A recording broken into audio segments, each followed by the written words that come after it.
Climate support levy کی جو collection ہے کن بنیادوں پر اور کس طریقہ کار کے تحت سر پیٹرول اور دیگر کی جو ٹوٹل سیلز ہے اس کو وہ علیحدہ کرتا ہے اور یہ کس اکاؤنٹ میں سر جمع کی جاتی ہے؟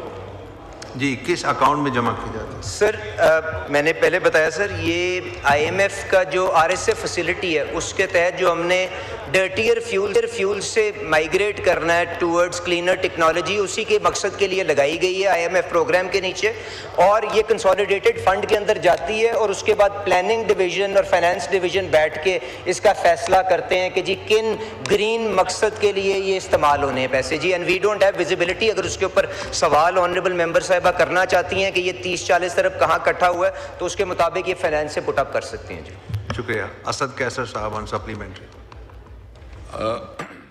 قومی اسمبلی کا اجلاس اس وقت جاری ہے اور علی پرویز ملک اظہار خیال کر رہے تھے جو آپ نے ملاحظہ فرمایا۔ گودی میڈیا ریٹنگ کی اندھی ریس میں پاگل ہو چکا ہے۔ آپریشن مارکہ حق میں غلط خبریں چلائی گئیں، عوام کو گمراہ کیا گیا اور بتایا گیا کہ کس طرح سے بھارت یہ تمام طرح اہداف حاصل کرنے میں ناکام رہا۔ بھارت کے سنجیدہ حلقے گودی میڈیا پر برس پڑے۔ بھارتی آبزرور ریسرچ فاؤنڈیشن کے سینئر رکن بولے کہ پاکستان سے جنگ کے دوران ریٹنگ کی اندھی ریس میں بھارتی میڈیا نے ہر چیز غلط کی۔ گودی میڈیا خبر کی تصدیق کی زحمت ہی نہیں کرتا۔ کراچی پورٹ اور پاکستان کے دیگر شہروں پر حملوں کی غلط خبریں بھی بغیر تصدیق کے چلائی گئیں۔ بھارتی ریاست کے سابق عہدیدار نے کہا کہ بھارتی حکومت گودی میڈیا سے خوفزدہ ہے۔ انہوں نے مارکہ حق میں پاکستان کے D G I S P R کے کردار کی بھی تعریف کی۔ بولے پاکستان کے D G I S P R رات 2 بجے بھی دنیا کو اپ ڈیٹ کرتے رہے، جس کی وجہ سے پاکستان کی جانب سے خبروں میں کوئی خلا سامنے نہیں آیا۔ اب اسی پر بات کرنے کے لیے سینئر اینالسٹ ڈاکٹر مریم فاطمہ مجھے جوائن کر چکے ہیں۔ ڈاکٹر صاحبہ بہت شکریہ وقت دینے کے لیے۔ کہیے گا کہ بھارتی میڈیا میں ریٹنگ کی دوڑ نے صحافتی اصول اور خبر کی تصدیق کے عمل کو شدید متاثر کر دیا ہے۔ اس کا بھارت کے عوام پر ایک تو کیا اثر پڑے گا؟ درست معلومات سے محرومی بھارتی معاشرے کو کس حد تک متاثر کر سکتی ہے آپ کی نظر میں؟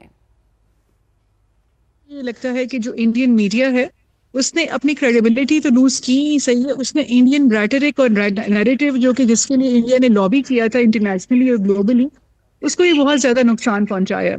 انڈیا کی جو تمام خبریں نکلتی رہیں آپریشن بنیاد مرصوص کے زمانے میں، اس کے اوپر رائٹرز اور بہت سارے جو اور نیوٹرل چینلز ہیں جیسے کہ الجزیرہ، العربیہ وغیرہ، ان کی طرف سے بھی ایسی خبریں آئیں جنہوں نے انڈین میڈیا کی کریڈیبلٹی کو کویسچن کیا۔ میرا خیال ہے کہ یہ جو مودی صاحب ہیں ان کی طرف سے خاص طور پہ ڈائریکشنز تھیں، اور یہ میں نے کچھ ان کے پروگرامز دیکھے جس میں ان کے کچھ جرنلسٹ خود کہہ رہے تھے کہ اس سارے آپریشن کے دوران ان کو انسٹرکشنز تھیں کہ وہ انڈین عوام کے مورال کو بحال رکھنے کے لیے جو ہے کسی بھی طرح سے جو ہے اپنی جرنلسٹک جو ان کی ایکٹیویٹیز ہیں اس میں ایسے کانٹینٹ کو ایڈ کریں جو کہ عوام کو جو ہے وہ ڈیمورلائز نہ ہونے دے۔ تو اس کے in a spree for that and in a spree for getting more ratings, more money، تو انہوں نے جو ہے اس قسم کے سینٹیمنٹل اور سینسیشنل قسم کے ریٹرک اور کانٹینٹ دیا کہ جس کی وجہ سے اس وقت تو ٹھیک ہے ان کے عوام نے ان کو دیکھا بھی صحیح، شاید عوام کو تھوڑا بہت اس کا پازیٹیو امپیکٹ بھی ہوا، لیکن ان دا لانگر رن جو کہ انٹرنیشنل میڈیا ہے اور انٹرنیشنل گلوبل جو ایک سپورٹ ہے اس کا بہت نقصان ہوا انڈیا کے لیے، کیونکہ انڈیا کا جو ایک پولیٹیکل ریٹرک تھا، ان کا میڈیا ریٹرک تھا اور ان کے انٹلیکچوئلز تھے، سب کے سب ایک نیگیٹو رپورٹنگ کی طرف اور نیگیٹو جو ہے فیکٹس کی پروپیگیشن کی طرف ان کا انکلینیشن تھا۔ There was nothing incredible that they were reporting at that time۔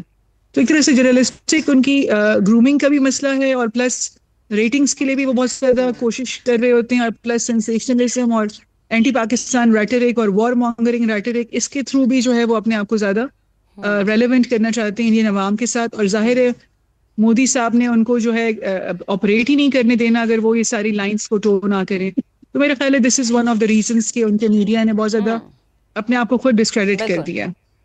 بالکل ڈاکٹر صاحبہ، ایک بڑا مین پوائنٹ آپ نے کہا کہ ان کی گرومنگ کا مسئلہ ہے، تو آپ کو کیا لگتا ہے کہ سابق بھارتی عہدیداروں کے مطابق بھارتی حکومت خود میڈیا سے خوف زدہ دکھائی دیتی ہے؟ اس کی بنیادی وجوہات کیا ہو سکتی ہے آپ کی نظر میں؟ کیا بھارتی حکومت کو اپنے ہی پالے ہوئے افرید سے کسی بڑے نقصان کا خطرہ ہے یا پھر وجہ کچھ اور ہے؟ انڈیا کے اندر نا اب 2 طرح کے ایکسٹریمز جو ہے وہ بنتے جا رہے ہیں، چونکہ بی جے پی گورنمنٹ نے پورے ملک کو جو ہے پولرائز کر دیا ہے on political and religious lines, تو اب یہ مسئلہ ہے کہ پہلے تو انڈین میڈیا کو اور انٹلیکچوئلس کو، جو ان کے پڑھے لکھے لوگ تھے، دانشور تھے، جو کہ سیکولر آئیڈیلز کے جو حامل افراد تھے، ان کو انہوں نے پر فورس الائن کیا اپنے ساتھ. اور اگر وہ کسی بھی قسم کی سین، عقل مند یا وائز قسم کی، ریشنل قسم کی وہ کوئی پرسپیکٹو دیتے تھے، تو ہمیشہ انڈین میڈیا نے انڈین گورنمنٹ نے ان کے اوپر ایک کریک ڈاؤن کیا اور ان کے پولیٹیکل ڈیمیج کیا، ان کے پروفیشنل ڈیمیج کیا. اب اس کا یہ نتیجہ نکلا کہ انڈین میڈیا کے اندر اور جو ان کے انٹلیکچوئلس تھے اور جرنلسٹ تھے، انہوں نے کسی بھی قسم کی فیکچوئل رپورٹنگ جو ہے وہ کرنا بند کر دی. اس کا نقصان ایک یہ بھی ہے کہ بہت سارے ایسے عوامل بھی ہیں انڈیا کے اندر جو کہ چاہتے ہیں کہ انڈیا کے انٹرسٹ جو ہیں وہ سیف گارڈڈ رہیں اور صحیح قسم کی معلومات دنیا کے سامنے جو ہے وہ پیش ہوں. اب وہ جو عوام ہے، اگر وہ بی جے پی گورنمنٹ کے ہونے والے جو ان کی کرپشن ہے یا ان کی مس مینجمنٹ ہے یا الیکشن ریگنگ ہے یا جس قسم کا انہوں نے ڈیفینس ایکسپورٹس کے اندر جو ہے انہوں نے بہت جو ہے کرپشن کی ہے انہوں نے، اور جس طرح انہوں نے اپنی ہائی کمانڈ جو کہ ان کی ملٹری کی ہے اس کو فورس کیا کہ وہ جنگ سٹارٹ کریں پاکستان کے ساتھ، اگر یہ سب کے سب فیکٹفلی جو ہے وہ باتیں باہر آ جائیں تو ظاہر ہے بی جے پی گورنمنٹ جو ہے اس کے لیے بہت زیادہ نقصان ہے، ان کی پالیٹکس جو ہے اور ان کی سیاست کو بہت نقصان ہے. بالکل ڈاکٹر صاحبہ، وہ نقصان اٹھا بھی رہی ہے بی جے پی کی گورنمنٹ، اب ہر طرف سے ہر محاذ پہ نقصان اٹھا رہی ہے. بہت شکریہ، آپ ہمارے ساتھ موجود تھی، گفتگو کر رہی تھی. Come back. FIA امیگریشن کی کراچی پورٹ پر کارروائی، بحری جہاز پر موجود 4 جعلی سی مین پکڑ لیے. مزید بات کریں گے جاوید اظہر چودھری سے. جاوید صاحب بتائیے گا. جی، FIA امیگریشن کی سی پورٹ پر کارروائی کی ہے.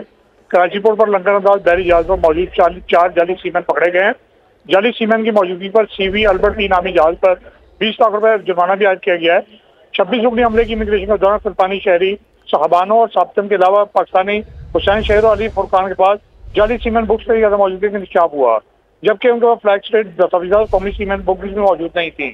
چاروں سیمنٹ کی جانب سے دبئی کے ایک ایجنٹ کی جانب سے بکس فراہمی کا اعتراف بھی کیا گیا ہے اور FIA سی پورٹ کی مئی کے مہینے میں اس نوعیے کی تیسری بڑی کارروائی ہے. جی ٹھیک ہے، بہت شکریہ جاوید صاحب، آپ کا تفصیلاً آپ نے آگاہ کیا. نائب وزیر اعظم اسحاق ڈار کا سعودی وزیر خارجہ شہزادہ فیصل بن فرحان کو ٹیلی فون. دونوں رہنماؤں کا خطے کی بدلتی صورتحال اور باہمی دلچسپی کے امور پر تبادلہ خیال ہوا ہے. انتہائی اہم رابطہ جس سے متعلق آپ کو اپڈیٹ کر رہے ہیں. نائب وزیر اعظم اسحاق ڈار کا سعودی وزیر خارجہ شہزادہ فیصل بن فرحان کو ٹیلی فون. دونوں رہنماؤں کا خطے کی بدلتی صورتحال اور باہمی دلچسپی کے امور پر تبادلہ خیال.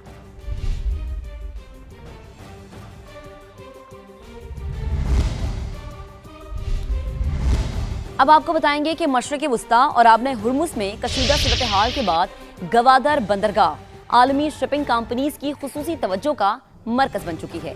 34,000 ٹن سے زائد سامان سے لدا ایک اور بحری جہاز گوادر پورٹ پہنچ گیا ہے.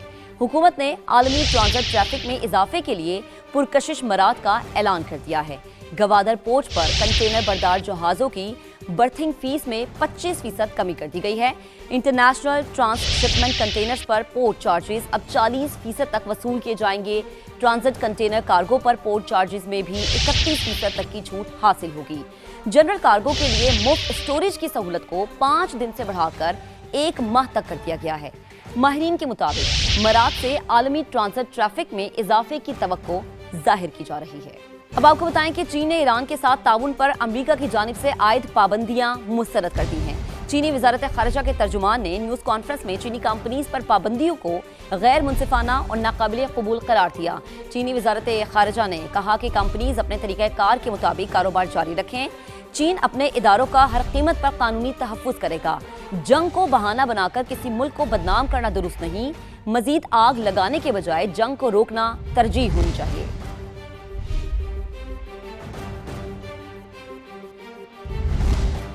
برطانیہ ایران کے مسئلے میں نہیں پڑے گا. برطانوی وزیر اعظم کیئر سٹارمر کا لندن میں تقریب سے خطاب.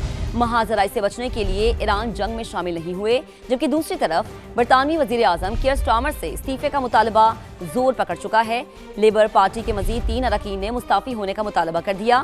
کیئر سٹارمر سے استعفیٰ مانگنے والے لیبر اراکین کی تعداد اب 37 ہو چکی ہے. برطانوی وزیر اعظم نے بلدیاتی الیکشن میں شکست کی ذمہ داری قبول کر لی. کہا الیکشن کے نتائج انتہائی مشکل تھے.